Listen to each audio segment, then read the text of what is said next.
Welcome back, everyone. So right now I've got my Tandy DMP133 dot matrix printer here, and I've decided I'm going to do a cap job on it because it's been misbehaving lately, like really badly actually. This printer was made by this was manufactured, I don't know the company name. I actually have to watch one of my old videos where I did figure out what it was. It was not Seikosha. That's Epson. It's not an Epson. Anyway, this thing's been acting really screwy lately, where it sometimes will not go online, sometimes it responds, sometimes it doesn't. And when the computer's turned off, it randomly fires pins and lights start flashing, and I just want to do my due diligence and just check for any cap issues and just replace whatever I can. I just feel like that is the de facto, like whenever any of my vintage electronics starts acting screwy, that's like the go-to now, and it usually fixes everything. This printer is now 35 years old. You know what? It's par for the course. In fact, I'm going to be doing the Tandy's power supply as well. This goes to my Tandy 1000 HX that I've owned since I was a child. And that thing has been a real reliable beast. I've never had an issue with that machine at all. But its day is coming, man. Its day is coming. Now, how do I get this off? Let's pull it right off. There we go. I've never taken this printer apart.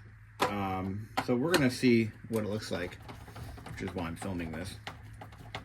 So that Tandy 1000, I've been really, I've been kind of dumping a lot of resources into lately. I've been trying to find things that, like accessories and additional, you know, add-ons, whatever I can get, even paperwork. I went through the trouble of actually getting the original manuals for it, and I did that because I kind of want to complete that machine. I want to make it fully decked out as it should have been. Let's see what we got here. I'm trying to figure out how this. Okay, there is a lock on this one.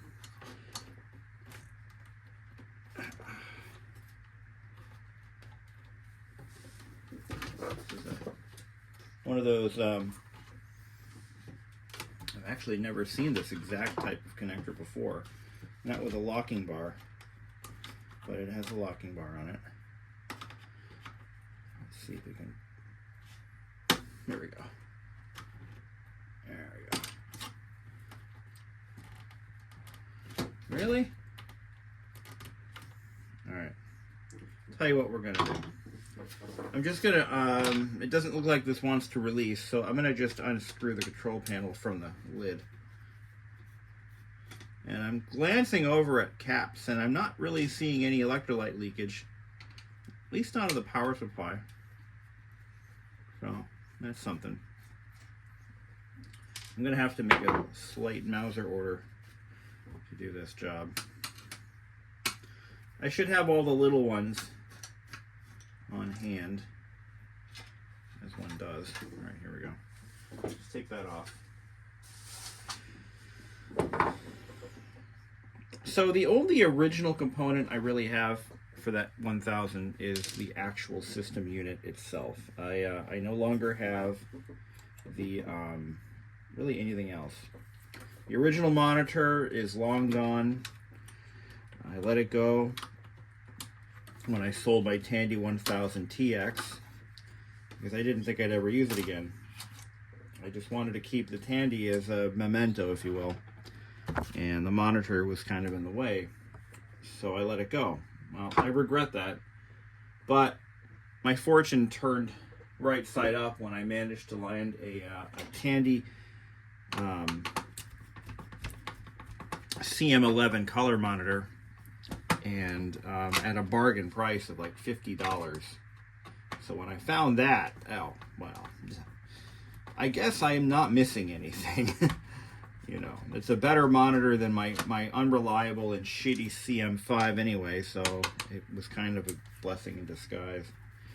But we never had a printer for this machine, and when I found this on eBay in the original box, used, of course, not like a new old stock, but when I found this, I'm like, all right, we got a printer. But this thing is really dusty. We're going to clean it up a little bit. Just got to figure out what's holding this thing together. And I'm not liking what I see. So this is held together with little plastic clips. This is a very cheap printer. Very, very cheap. You could tell right off, you know. And if this doesn't break, if it does break, well, I guess we stop right here, but all right, that actually worked. This is so cheap. But the Tandy 1000 was not meant to be, you know, a world-class business machine, you know, like the IBM PCs. So the accessories and the system itself are really built to a price. Fortunately, this was at a time when even low-end equipment was pretty well made relative to today. You know, for sure. And so it was just the, you know, the nature of electronics back then. They were still relatively simple. You know, they didn't even, there was no surface mount, no ball grid, none of that nonsense that causes all the headaches in modern electronics. That didn't exist back then. So, okay. Yeah, it's just clipped in. That's it, just clipped in place. It could be simpler. Okay, this wire is routed around that. Everything is sticky. I don't know what that means, but we're going to find out soon enough, won't we? Unplug these. I'm going to have to unplug those.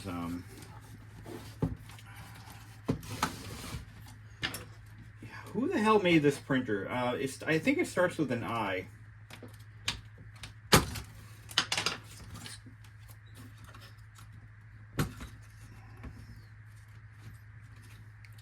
So in terms of electrolytics, there's only a couple, and I'm going to replace them all.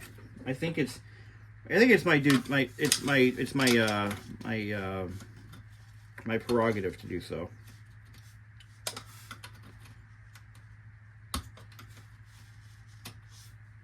But I don't think I can get these plugs undone. Ribbon cables are easy enough. They're just press fit in there.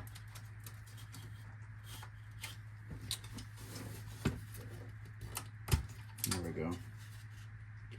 It's these, there's a 1016 right there. We'll change that. Don't think it's going to solve my issue though. Not for a second.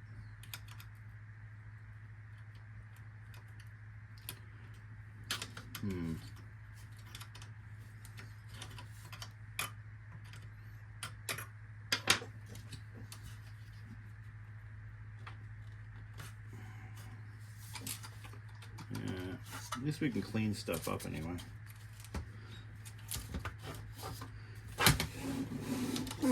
Really, only the one, and then we got whatever's in the power supply. And those, you know, I think this one's leaking, actually. Hold on. Hold the phone. Yeah, it is. All right, this was a good call. It is leaking. Oh, my God. Oh, my God. I thought that was something else at first. Oh, no. Oh, no. This was a good call. My intuition paid off for once. Holy shit. No wonder this thing is having all sorts of problems. Take a look at this. That's all electrolyte. Oh, my God. That's the worst I've ever seen. All right. It's at a 25 to 2200. Do I have any of those? I do. I do. got one. All right. I tried to do the Mickey Mouse voice, you know. Anyway, Mickey Mouse. All right. Okay.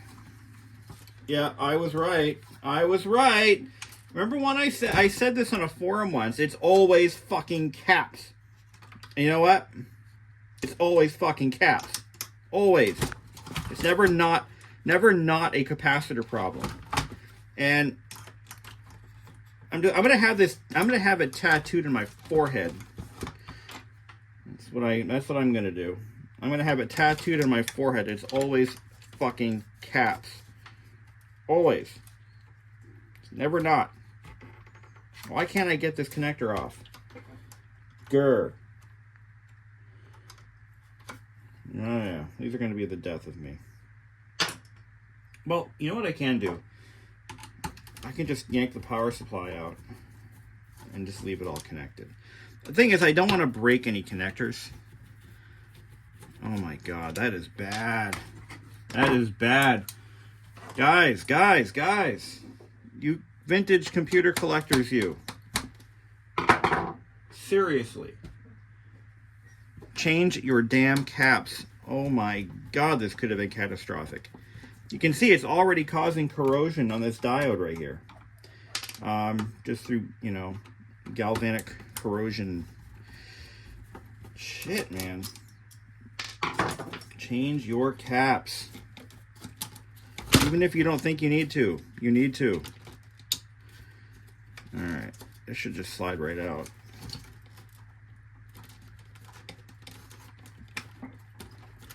Oh, I have to squeeze those in. There we go. So get the power supply out of... Oh my god. Look at that. No wonder this thing's been acting up. Holy shit. That could have caused some serious damage. Now, fortunately, the printer does still work when it wants to.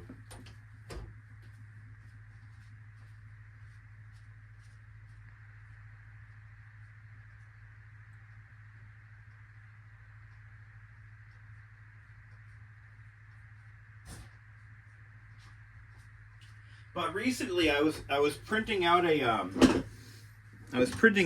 something I had written on the Tandy, and it was just acting so weird. Like it wouldn't go online, and then when I shut the computer off, all the lights started blinking, and it was just like, I'm thinking to myself, what is wrong with this thing? And well, now I know.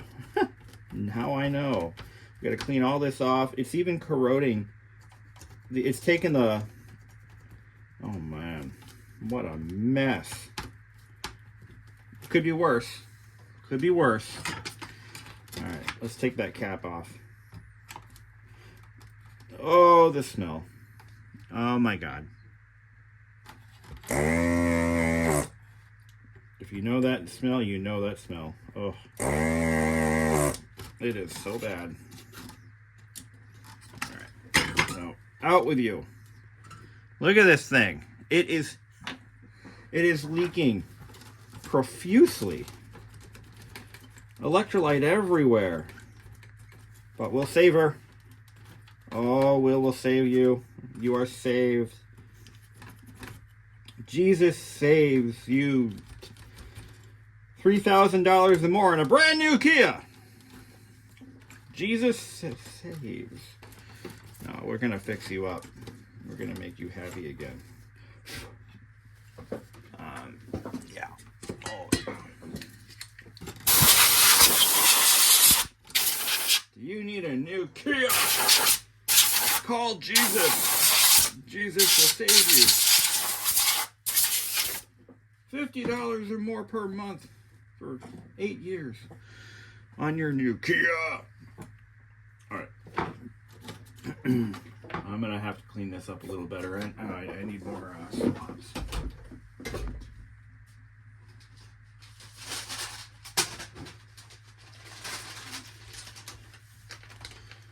I'm gonna fix you up.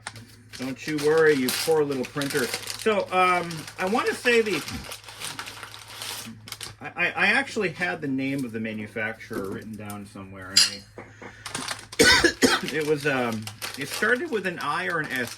It was not Shinetsu, or that's something else. It was not Shintom, or it was a Japanese make, as all of these were at the time. And I just can't think of it anymore. I don't know why. You got to clean all this electrolyte out. It's conductive, and it will cause further degradation.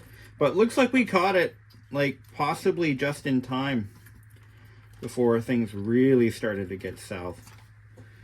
Now, do I have I don't have a 100, 200 volt. I'm going to have to order one.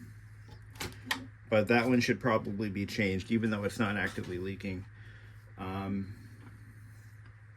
don't have anything with voltage ratings that high. So, but we do have this one. And the little stripe, the little mark here on the board indicates negative orientation. There we go. So you are now fixed. It's America. Now the question is, will these pads even take solder anymore? I'm going to say no. Probably not.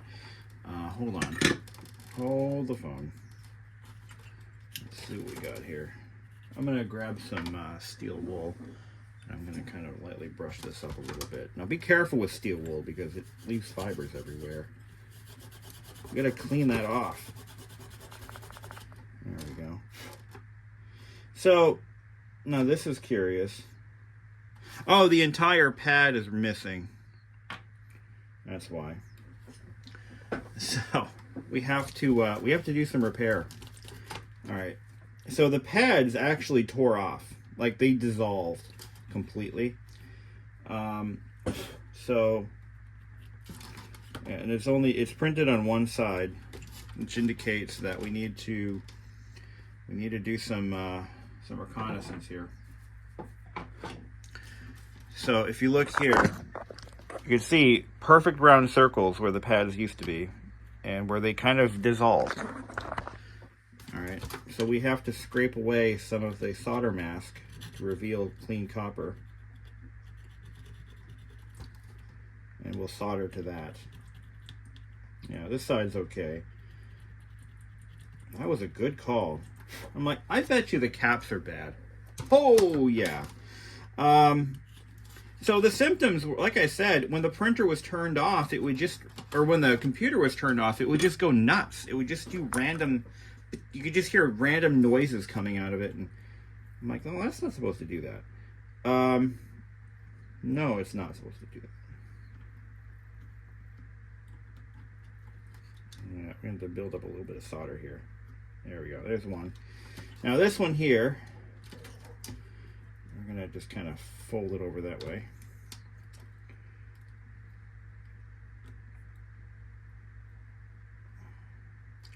I'm getting ready to do the CM11 monitor too. I think it should be looked at. It's not acting up yet, but I don't want to get it to that point either. But, you know, these things happen. Old electronics. Well, if nothing else, we'll get this thing to hopefully work properly today. But, yeah. I'm going to scrape away a little more. Where's my little scraper? I've got an actual scraping tool here. And we'll just kind of scrape away a little more. Reveal some nice clean copper. Right there. And there. And there. What the hell? Bloody hell. Alright.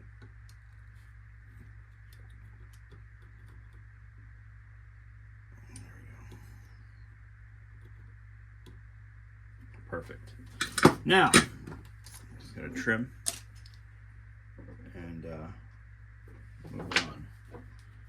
Where's my cutters? Right there. So the big problem has been now resolved, and that's all I can ask for at this point. I'm gonna kind of clean up some of this corrosion. Nah, forget that. It's fine. Yeah, it'll be all right. Now we're going to do these two caps. Now we got some 50 volt 1 microfarads. We got 150 and 2/16. Okay, so let's get those out of here. would like to unplug some of this stuff. Yeah. Let's get this out of here.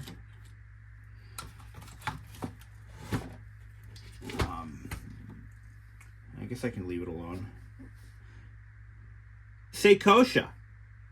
It's a Seikosha, guys. That's basically an Epson. A very cheap Epson. I didn't think it was Seikosha, but I guess it is. But the motor here says Seikosha on it. 1610. I need 1, 2, 3.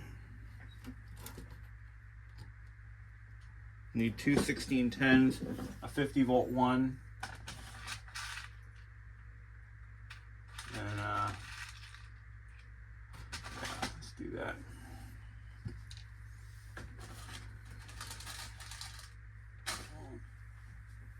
Get those changed.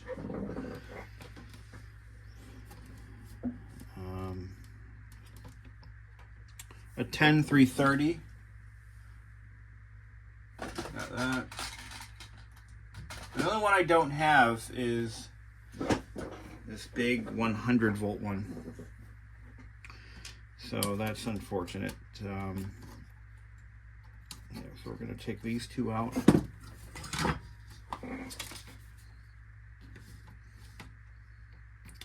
Now, you might be asking, I need a cash settlement. No, I have a cash settlement and I need cash now. No. You might be asking yourself,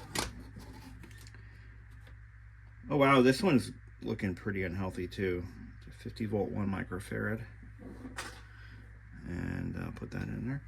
So if you have a situation where you are, you know, you've got an old Apple II, a Commodore, a printer like this, you know, whatever you've got, vintage hardware, and you're having all sorts of issues, or you're concerned that you might be facing this kind of a problem now or in the near future, and you don't know how to solder, you're afraid to do it.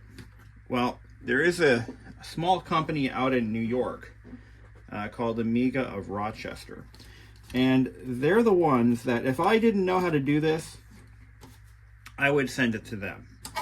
Amiga of Rochester has a recapping service, and it is well worth the money if it's something that you care about. Now for me, this is my my childhood computer. I care more about this, you know, than anything else I own, and I wouldn't trust it to anyone but them if I did not know how to do this kind of work. But it's not that difficult, and you can always go to like Savers, pick up an old VCR or DVD player or whatever, and just practice on it. You can always do that. Even if they're not bad, just practice soldering. I think that places like Savers and Goodwill, to some extent, are a great resource for individuals who want to learn how to solder, because you can pick up any piece of electronic junk that doesn't have any real value to it and just practice on it. And, you know, that's kind of how I learned. Oops. Careful. And yes, you will burn yourself. Even a seasoned, experienced solderer will burn themselves. It just happens.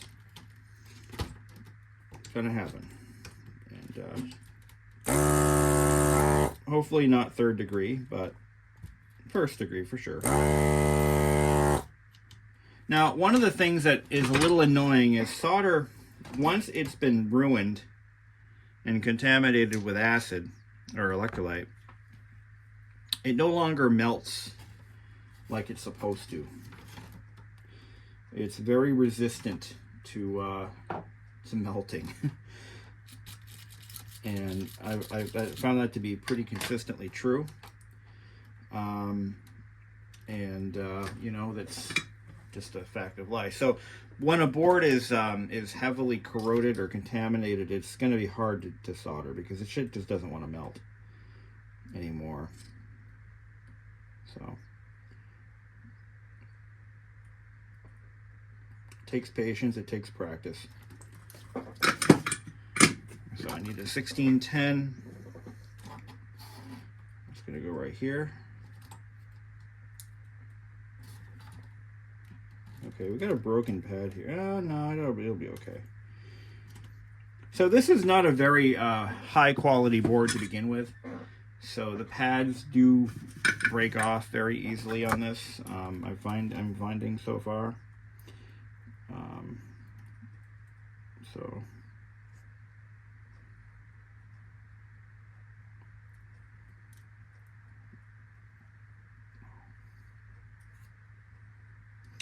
but yeah, the message loud and clear, shouting from the rooftops: check your caps. Especially for equipment that doesn't get a lot of use. They can quietly and silently go bad, just sitting in storage. And as soon as you put power to them, BAM! Not to be dramatic or nothing, but yeah, it's basically like that. So, gotta get this one out of here. Yeah, there's only a couple of electrolytic caps, and it only takes one, just one, to ruin your day. Just one. Just one cap can destroy the world. 10 volt 330.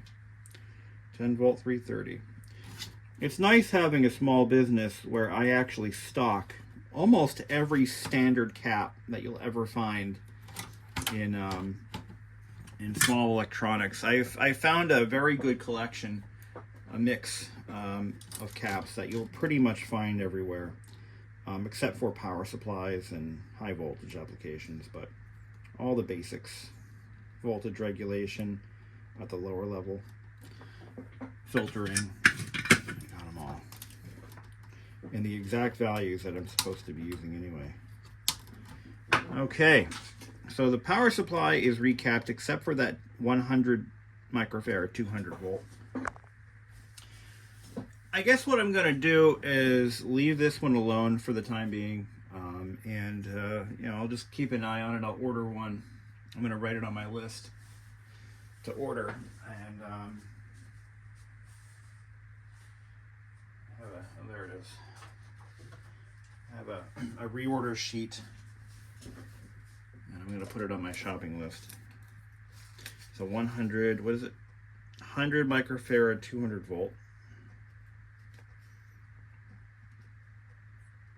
And I'll just get one of them. I only need the one.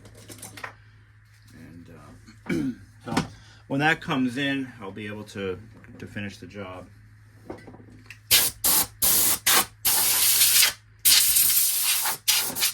this all up. But I think that went pretty well. I don't think the damage is too extensive to where it'll be a problem down the road. I think we're good. But that could have been catastrophic. For sure. I mean, one of the battles that we must face as preservationists of vintage technology is the sheer reality that this stuff was not meant to last longer than maybe 10 years. And, you know, as a result, the serviceability of some of this hardware is in question. And, you know, it's just sheer luck that none of these clips broke. I mean, there's still time. They can still break. But none of them broke. And that now I need to start thinking about looking at some of my other printers, my image writers, for example. I have 2 image writers that I want to keep running. And I've got a... actually, no, those are the only other 2 printers I'm worried about. I still use this printer. I actually print greeting cards off of it. That's what I use it for. But take a look at this board now. This is a printer that was made specifically for Radio Shack, for Tandy. And you can see all these unpopulated spots here. And check out where they put this. This is the color computer connector. So the Tandy Cocos, TRS-80s. That would plug into here. But look at this, used to be, or would have been, a serial port would have gone here. So they used the same board. Now this P1, it looks like it's it's printed for it, but the board wasn't drilled, or there's no solder pads or anything for it to go onto. So and there's a couple of other open spots. But this was made probably from a standard printer model that they might have had, like the print engine. Would have been like probably a lower end, low cost model that Epson would have produced. I believe Seikosha is Epson. I know Seiko is Epson, but Seikosha. I'd like to unplug this, please. See if I can do it without breaking anything. It's a fairly simple connector, so if I do, it should be easy enough to fix, but I'd rather it not get to that point, yeah? So it's just not, I don't want to break the pins off. And that would be not a terrible thing. I could just eliminate the connector and solder directly to the board, but I don't want to get to that point either. All right. So to get this board out, I'm gonna do a little bit of flippy floppy. This connector thing has to come off. This hood, I think. And I'm sure I'm just spinning the nut on the other end of that. Let's see here.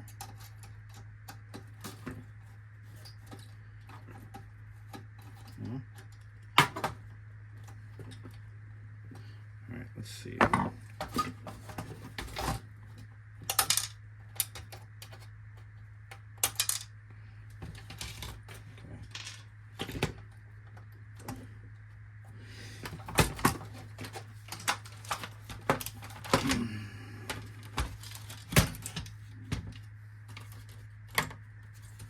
What's holding me back here? Is it that connector?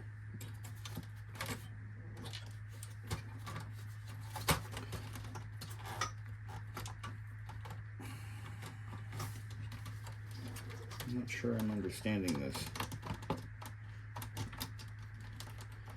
Or does that get soldered on? No, that can't be. It's just a really tight fit. Well,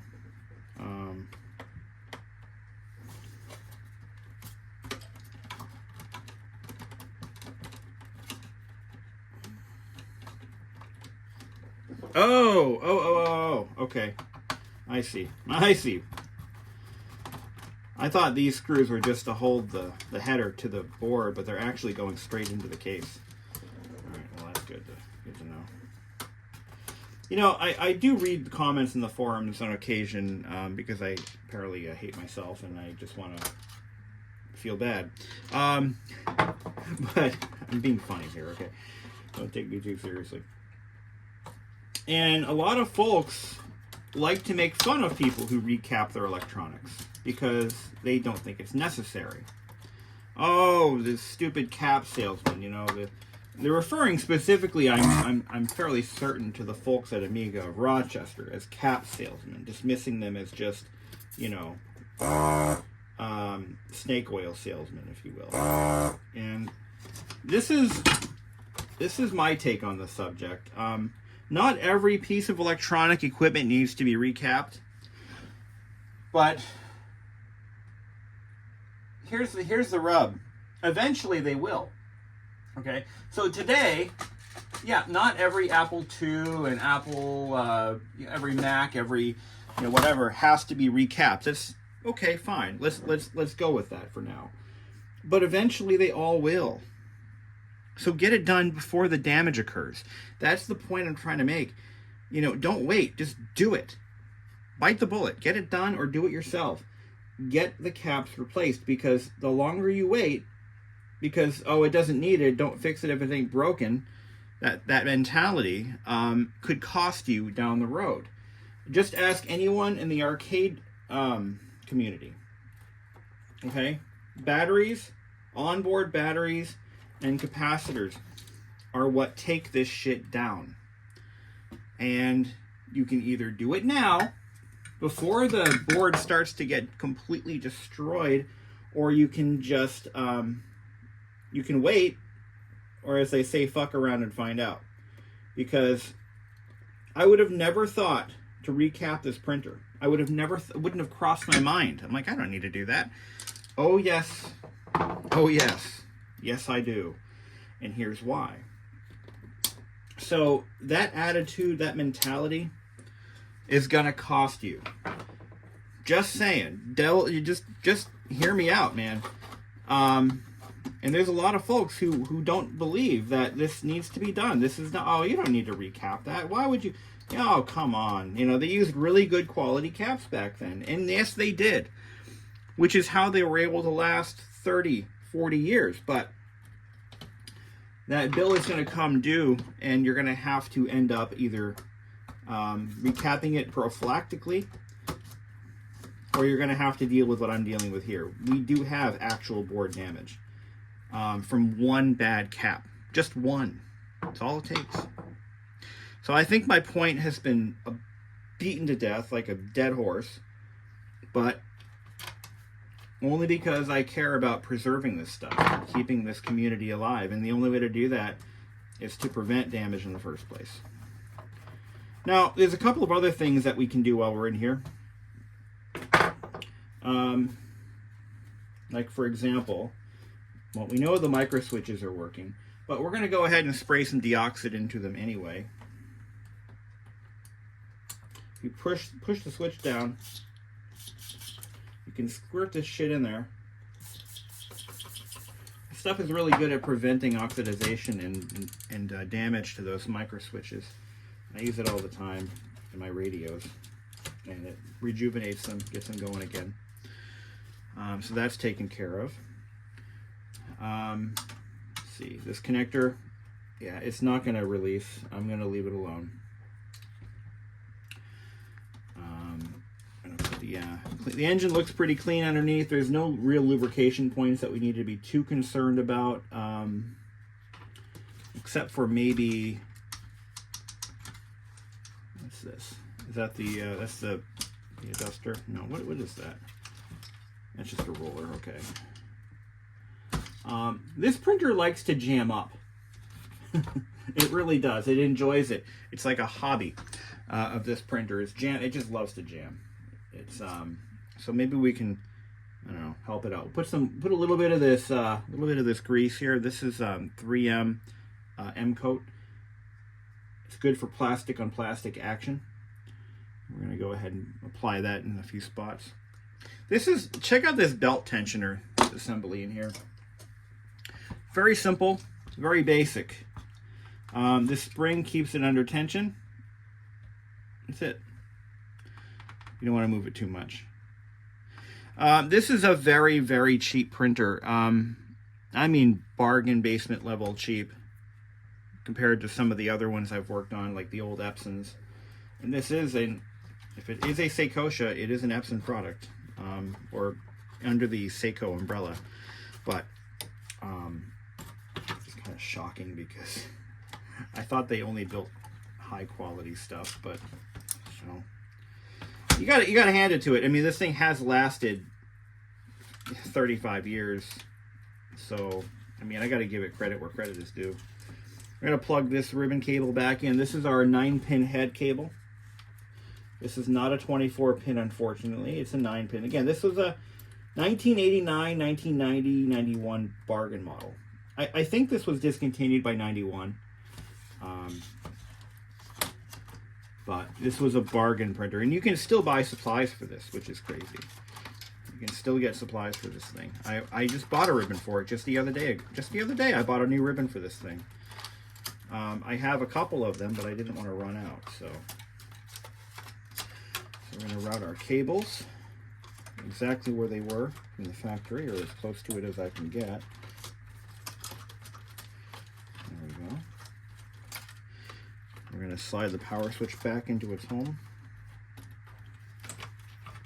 If I have to do this again, I will, to fix this cap here, but I want to get this thing going now. I don't want it sitting apart in my office for the next 10 years.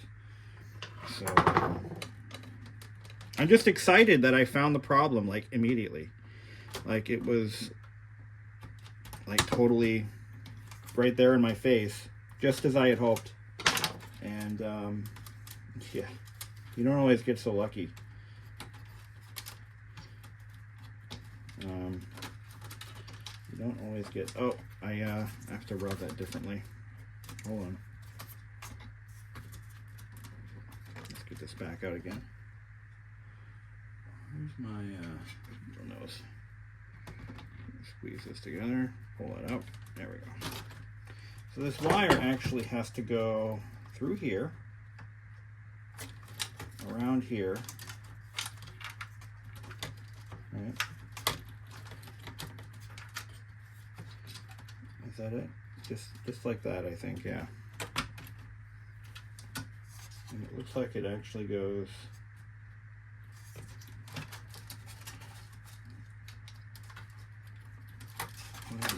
to this. Oh, there we go. Oh, that makes more sense. Yeah, that makes a lot more sense. Yep, perfect. Try to route cables as they were originally routed, because just keeps things nice and clean.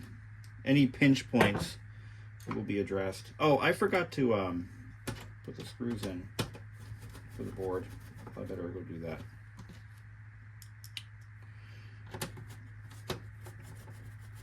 Put these back in.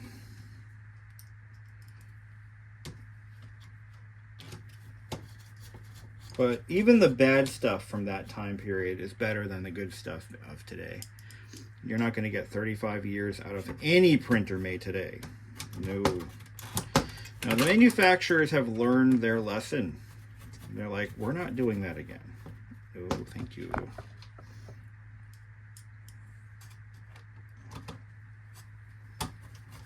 But I want to show you guys a few other, if you're still watching, God bless you.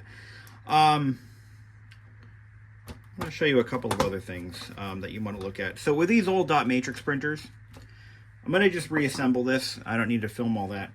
But one area you want to look at when it comes to lubrication is this bar. Okay, this is your platen, not your platen, I'm sorry. This is your, oops, I didn't want to lock that in place yet. You got to keep this lubricated. Light machine oil is all it takes. So when I was running this printer at its full speed, it was jamming up. This was actually getting stuck because there was a lack of lubrication on that bar. All right, that's pretty serious because you can destroy a cog belt that way. These belts are old, and it doesn't take much to break them. So a little bit of resistance on that belt, and you can start stripping off cogs. And that's like really bad. Like, don't do that. Don't let it happen to you. So I just wanted to point that out as like one thing you want to look at with these old dot matrix and even old inkjets. I've had this happen on an inkjet printer that was actually only a couple years old at the time. But lubrication matters on that bar to keep things running smoothly. Especially on this part. So I find this to be a bigger issue when the carriage is plastic and doesn't have any bronze bushings. The more expensive printers had bronze bushings. This one does not. So that is definitely something you want to look into when you're working on one of these. And also, obviously, keep all the dust out of here as much as you can. Because dust will definitely cause you some headaches. I've been running dot matrix printers almost my entire life, and they are pretty fucking reliable. I mean, that's the understatement of the century. They are bulletproof because they're just so simple. I've never had to replace or lubricate a print head on one of these things. I've never had to do that. I don't know why I would. But, yeah, good machines. So I think we can lock this down now. Make sure these can plug in.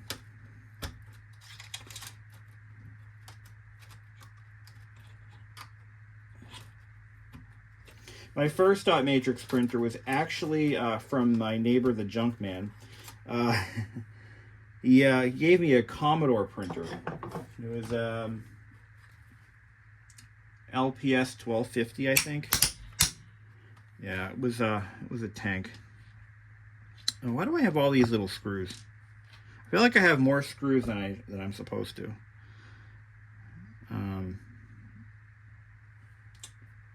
Mind-boggling.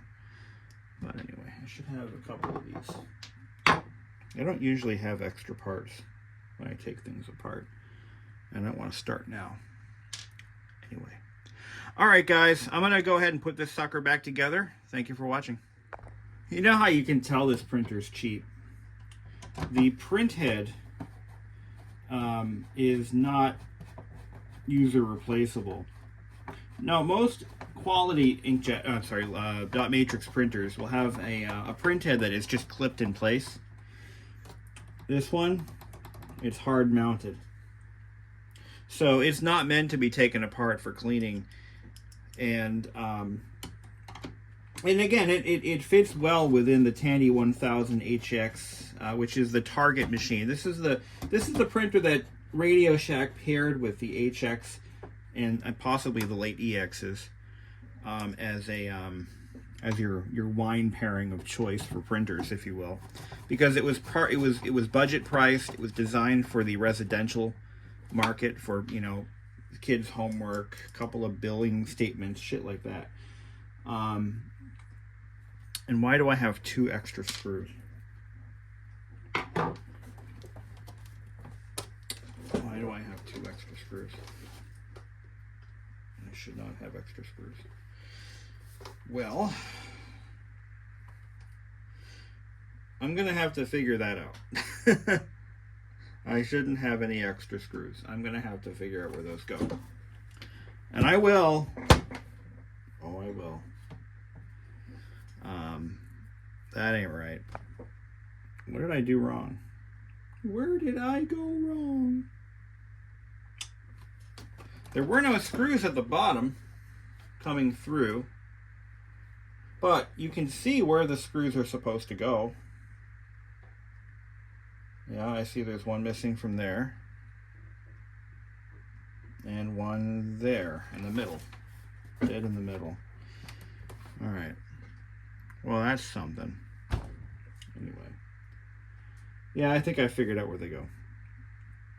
But as I was saying, I'm gonna take it all back apart again.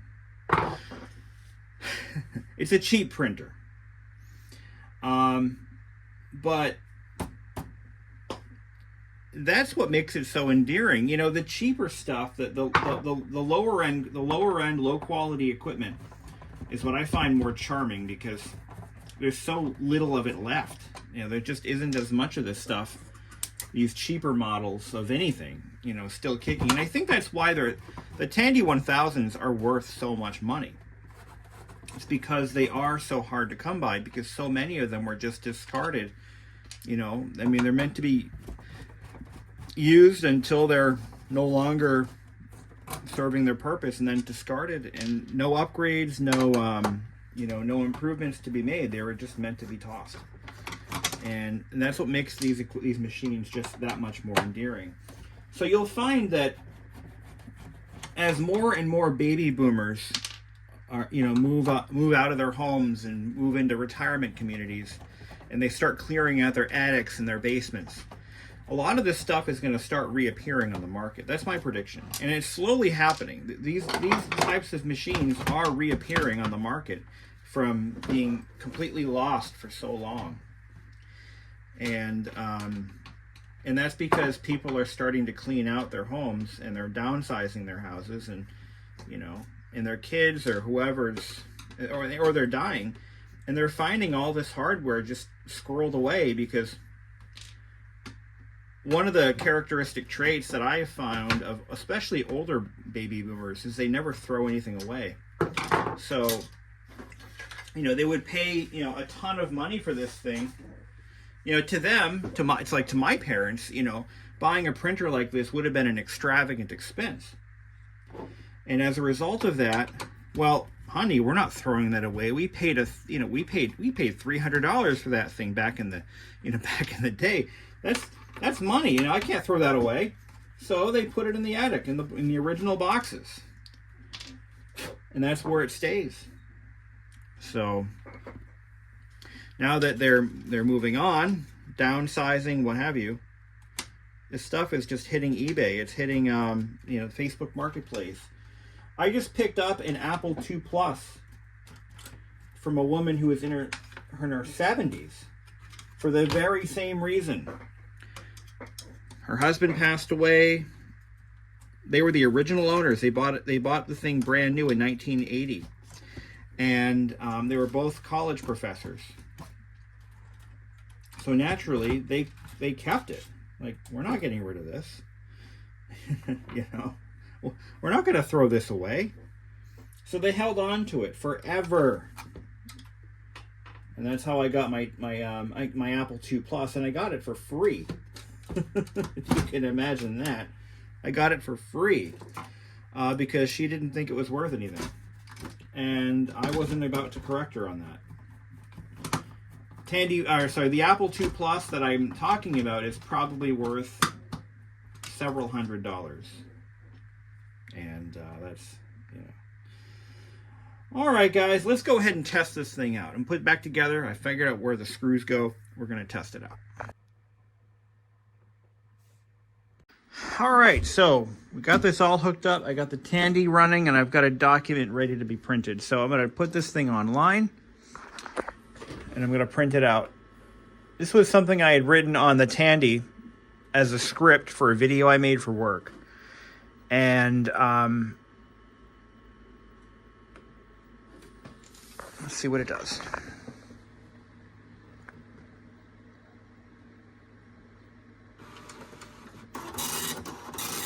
I didn't have the top page set properly, but looks like it's actually working.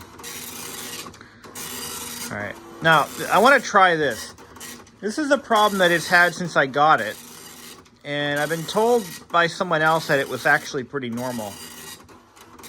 Let's go ahead and I'm going to cancel that document.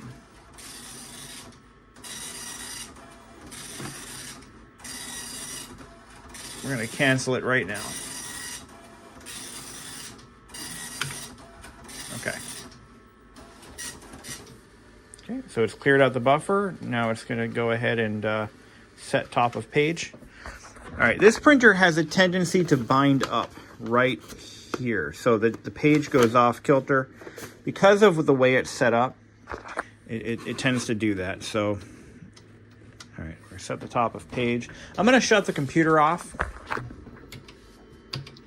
And what it was doing was, when the computer was off, you would hear like a random popping sound coming out of the printer until you shut it off. All right, we're going to exit WordPerfect. Now, this may be normal. I don't want to save the doc. Stop it. Just exit. I don't want to save it. Cancel. All right, exit. Okay. WordPerfect 5.1, baby. No. Yes. There we go. Now shut the computer off. Let's see what the printer does. Okay. It's still doing it. This is exactly what it was doing. The online paper out light comes on. And I don't know why.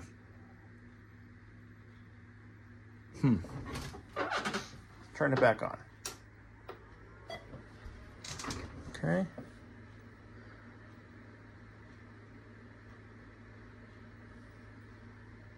Don't know why it does that. Well, if it's a problem, it could be cabling, could be a grounding issue, could be normal. Turn it back off again.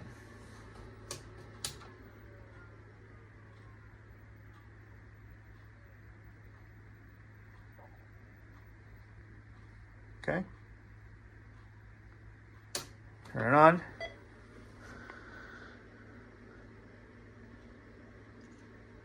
It's very interesting. But will it let me go online again? No, I can't put it back online. It won't let me. I have to shut the printer off, turn it back on. I still have the owner's manual for this. I should probably take a look at it and see if it talks about that at all. I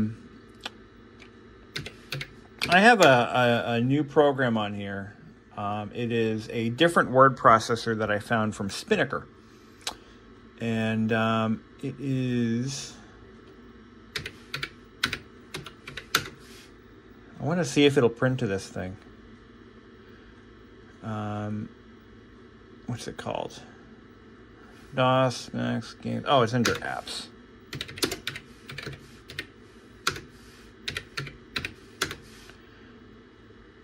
It's called Easy.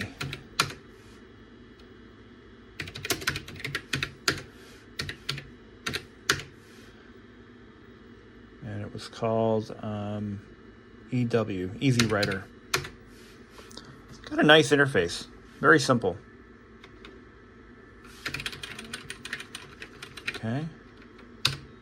Will it print? Yes. Yes, it will. Okay, that didn't work the last time I tried it. That is an improvement.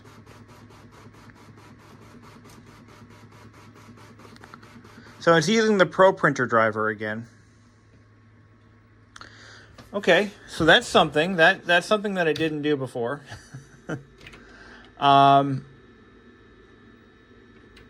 It'll save text as ASCII. Neat. All right. So that works. That is a thing that can work. Okay. Where's the exit command? Oh, quit. No, don't save the document. CD. Oops. Come on. CD desk. Let's try DeskMate. Okay. I drew a picture of our cat, and I'd like to print it for you.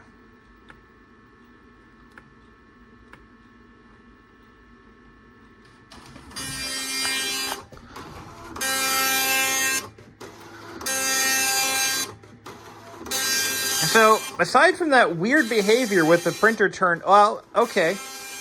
In its defense, what it was doing before, let me find a quieter place to be. What it was doing before is I'd shut the computer off and it would randomly tick about every, you hear like a tick, tick, tick, tick, tick, tick, about every couple seconds until you shut it off. It still doesn't make sense that you can't shut the computer off and turn it back on again and have it go back online. That doesn't make a lot of sense to me, but oh. Print's pretty nice. Look at that. Beautiful.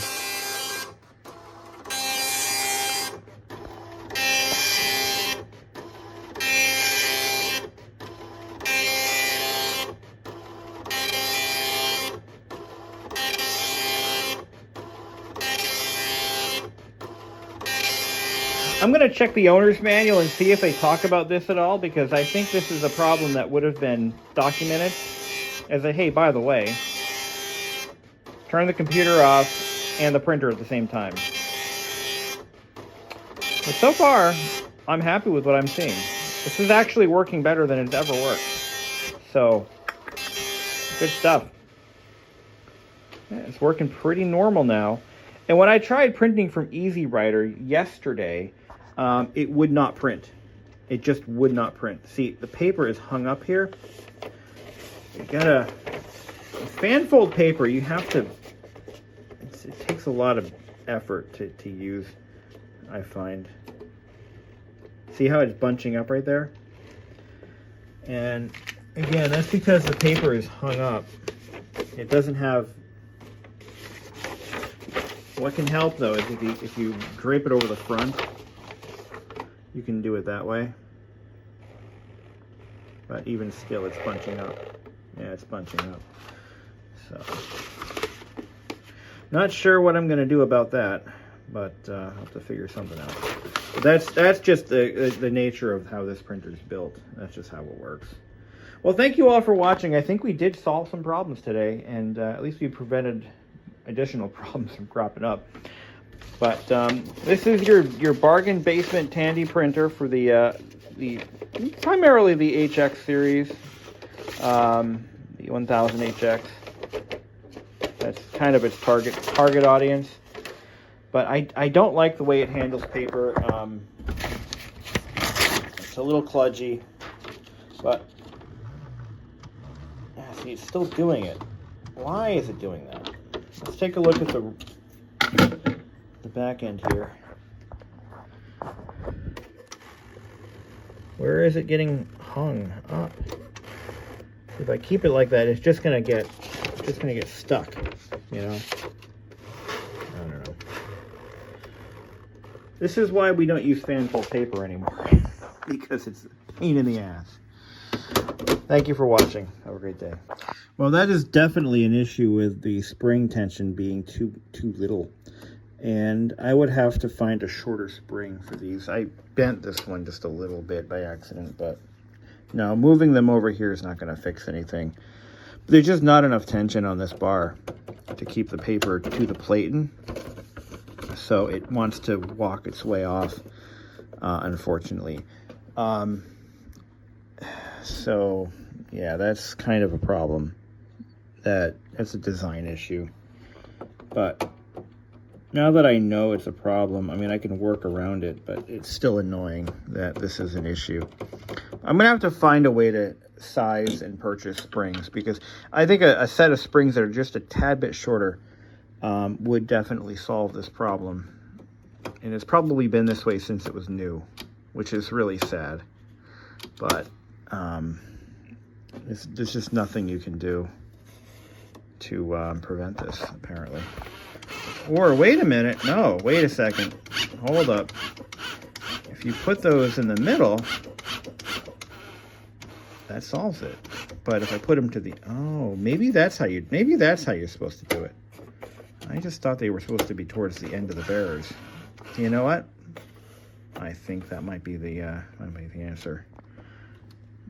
Yeah.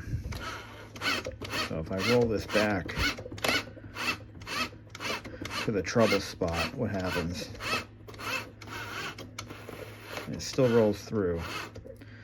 All right, so maybe that's the problem, and has been this whole time.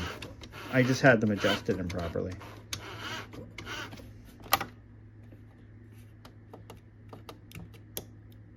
See, hear that? It's firing pins. Look at this. This is what it does. There's no computer turned on right now, and that's what it does. So, and look at this. You can see the marks that it leaves on the paper. Don't know why it does that, but it does.